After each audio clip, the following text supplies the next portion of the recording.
भारत के एक छोटे से गांव नवदिया में बलराम अपनी पत्नी सुनीता और 2 बच्चों गोपी और काजल के साथ रहता था। मिट्टी का छोटा सा कच्चा घर, बिना खिड़की, बिना दरवाजे का मजबूत कुंडा और रोज की वही दिक्कतें, कमाई कम, खर्चे ज्यादा। एक शाम सुनीता चूल्हे के पास बैठी अंगारों को फूंक रही थी। सुनो जी, जाड़े सर पर आ गए। हमारा वो पुराना कंबल तो अब कपड़ा भी नहीं बचा। इस बार कुछ इंतजाम करवा दो। बच्चों के शरीर नीले पड़ जाते हैं ठंड से। सुनीता, तुम जानती हो रोज कितनी मुश्किल से 1 रुपया जोड़ पाता हूं। महीनों से 5 रुपए बचाए हैं, लेकिन कंबल 10 रुपए से कम का नहीं मिलेगा। कम से कम कोशिश तो करो बलराम, बच्चों को कांपते नहीं देख सकती। ठीक है, मैं हरिया से अपने 5 रुपया वापस मांग लाता हूं।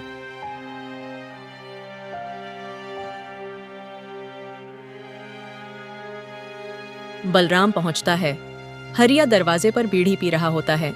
अरे बलराम भाई, बहुत दिन बाद, क्या सेवा?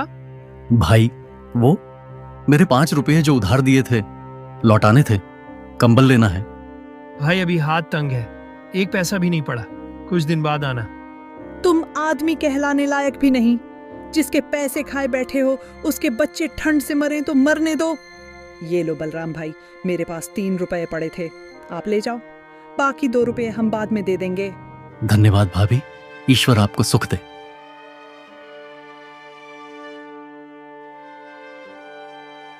दुकानदार कंबल निकाल निकाल कर दिखा रहा था।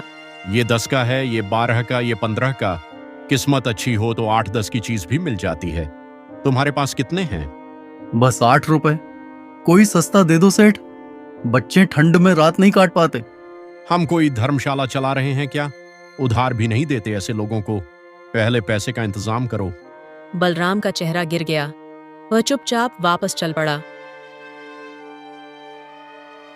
सड़क किनारे एक बूढ़ा आदमी ठंड से कांपता बैठा था। बलराम आगे बढ़ गया, लेकिन कुछ दूर जाते ही मन कांप उठा। मैं कैसा इंसान हूं?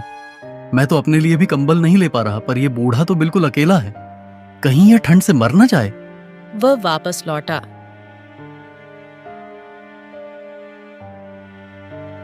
बाबा, ऐसे क्यों बैठे हो? घर नहीं है क्या? घर था बेटा, पर सूदखोर ने छीन लिया। 7 रुपये ब्याज चढ़ गया था, चुका नहीं पाया। अब बेघर हूँ। बच्चे नहीं हैं आपके? 2 बेटों को अपनी हड्डियां गलाकर पाला। नौकरी लगी तो मुझे भूल गए। दिन आया जमीन बेचवाई, पैसे बांटे और फिर कभी मुड़कर नहीं देखा। बूढ़ा फूट फूट कर रोने लगा। बलराम पिघल गया। उसने अपनी जेब से 7 रुपए निकालकर बूढ़े के हाथ में रख दिए। अरे बेटा, ये क्या कर रहे हो? तुम तो खुद मजबूर लगते हो। मजबूरी मेरी भी है बाबा, लेकिन आपकी ज्यादा है। जाइए, अपना घर छुड़ा लीजिए। बूढ़ा हक्का बक्का रह गया। फिर उसने बलराम का हाथ पकड़कर कहा, ईश्वर तुझ पर अपनी दया बरसाए बेटा, तूने आज मेरा जीवन बचा लिया।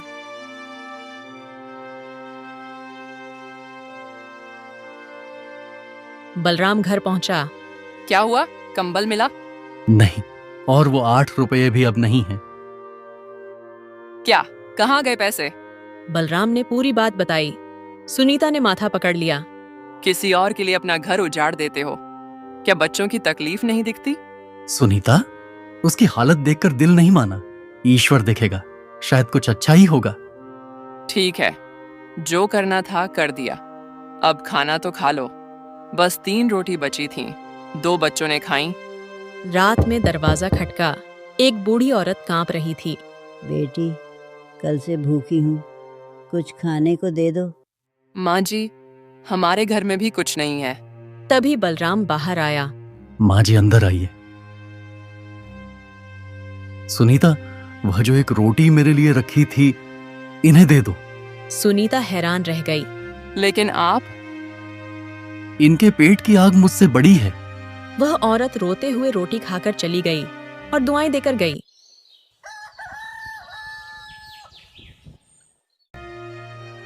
ये 1 रुपया है, इससे कुछ आटा चावल ले आओ, बच्चे भूखे हैं।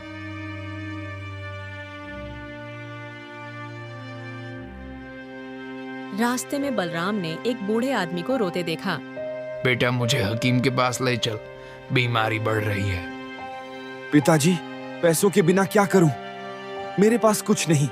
बलराम ने वह आखिरी रुपया भी बेटे को दे दिया। आप अपनी भूख भूलकर हमारे लिए ये कर रहे हैं। मैं क्या करूं आपका बदला? बस अपने पिता का ख्याल रखना, बस यही कर्ज है मेरा।